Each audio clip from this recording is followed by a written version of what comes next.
Hello and welcome back to Throttle Up. Tata seems to be the only brand which understands that it's not required to change the generations every single or every 2 years, and launching new editions of the same car with just some additional features and cosmetic changes here and there can keep a car relevant and timeless even if the car was launched years ago.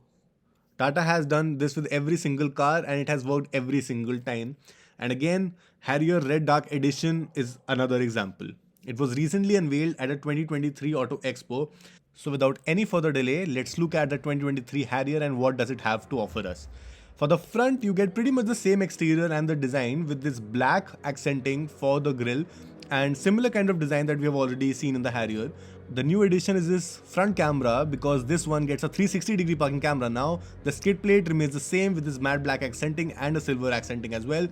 The projector lamps, the DRL remains exactly the same with the bi-xenon twin projector setup and the LED DRL which also twins up as a turn indicator. So nothing new about the exterior design from the front as such. But yes, overall I've always been impressed with the Harrier design. It looks absolutely gorgeous. It says hashtag dark but in a red font since this is the red dark edition. As for the alloy wheels, they're even of the same size, the same design, but these are dark because dark edition yet again. Apart from that, it remains pretty much the same with the same roof rails, the alloy design, the cuts and creases, the black body cladding, everything is the same from the side. For the rear also, it remains pretty much the same. The only change that you get is that Harrier is written in a black font just like the normal dark editions that we have seen previously as well. Apart from that, you get the same integrated spoiler with the stop lamp, the Tata logo, the rear washer, rear wiper and the defogger. The integrated spoiler design could have been a little bit different. Obviously it gets the rear parking camera, the rear parking sensor, but it still does get the fake exhaust treatment which I'm not particularly a fan of. The real exhaust is at the bottom right and it gets a fake diffuser kind of treatment, but it's finished in plastic. The biggest disappointment at the rear is that it still does not get a powered tailgate, which is a big disappointment since Tata cars are heavy and it takes a lot of effort to open that.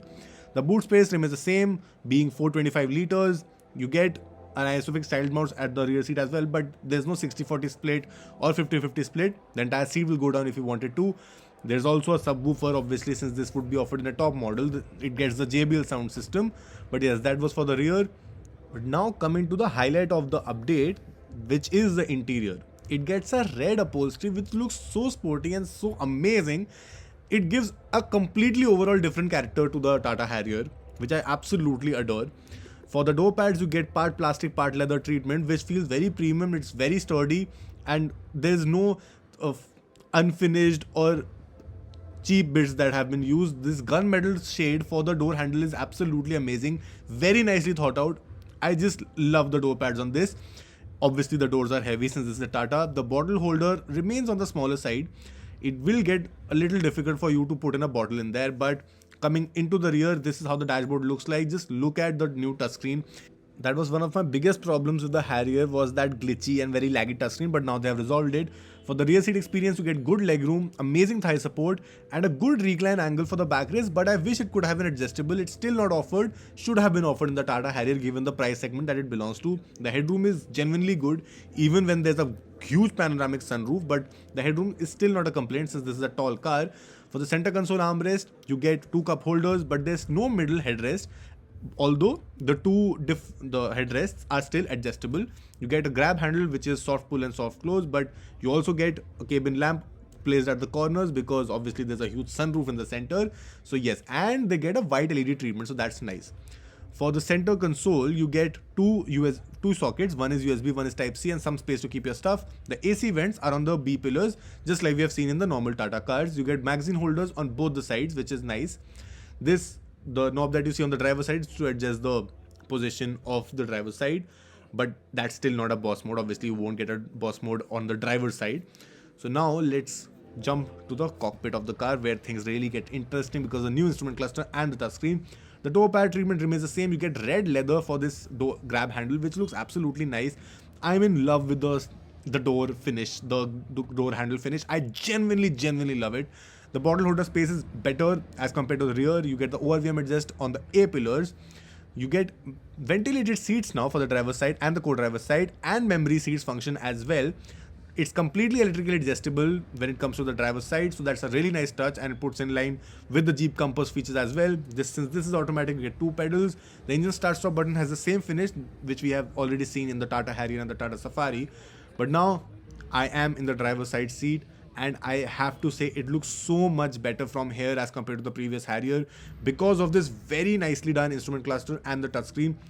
The steering wheel finish although remains the same. You get the tilt and telescopic functionality. Obviously, the stocks remain the same. The left button houses the infotainment and the right button houses the cruise control. All in all, very nicely done. Now for the touchscreen, it's a completely different user interface. Has very nice response, which was a huge problem in the previous outgoing generation of the Tata Harriers because the touchscreen did not respond really well to the touch. But before diving deep into the infotainment, I have to talk about this instrument cluster, which finally gets a very nice 7-inch MID, which is very nice to look at, follows the same design language and the theme of the infotainment, so it looks very coherent and very nice. The two dials that you see on the extreme left and the extreme right are for the fuel gauge, the temperature, and the left one houses the tachometer. So the good part is that you still get an analog tachometer, but the speedometer is digital, although you can change the looks of the digital format, which is nice.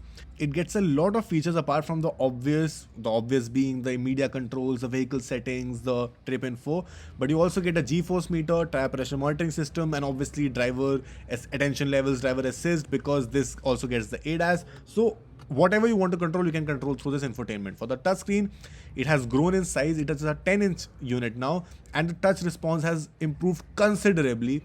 You can control the ambient lighting, you can control the instrument cluster feel, you can feel through the infotainment. It just feels really nice. And although I would have liked if they had given a much more radiant user interface, because this does not go with the overall black and red theme. It just feels more bland and very mature. So that is something that I have little qualms with, but nonetheless, the touch response is so amazing that it feels like it's picked up from a Hyundai or a Kia. It gets a 360 parking camera now, which is again a very nice touch. You can also control the ventilated seats and the AC through the infotainment. Plus, the animations are pretty cool when you want to select or deselect the widgets. It just toggles very nicely, so animations are really nicely done. Talking about the other bits, the AC vents and the AC controls remain the same design language is followed throughout. You get a wireless charger, a gear knob which feels the same. It gets the tri-star design at the top. It finished in leather, and since this is an automatic, you get the automatic gear knob. The drive mode selector is right there in front of the gear knob. There is an electric parking handbrake with the auto hold function placed right below the gear. You get a good enough space for the center console armrest, and glove box, since this is a Tata, remains huge. It is big on space, just like always. You get an auto dimming IRVM and a speaker placed right at the top. You get LED functionality for the Cayman lamps, and those are the controls for the huge panoramic sunroof. As for the mirrors, you do not get any mirror on the driver's side sun visor, but you do get a mirror on the co-driver side sun visor, just like you get normally. It also gets a lid on top, and the halogen treatment is something that is really disappointing given the fact that the entire cabin has LED illumination. So that's kind of wrong.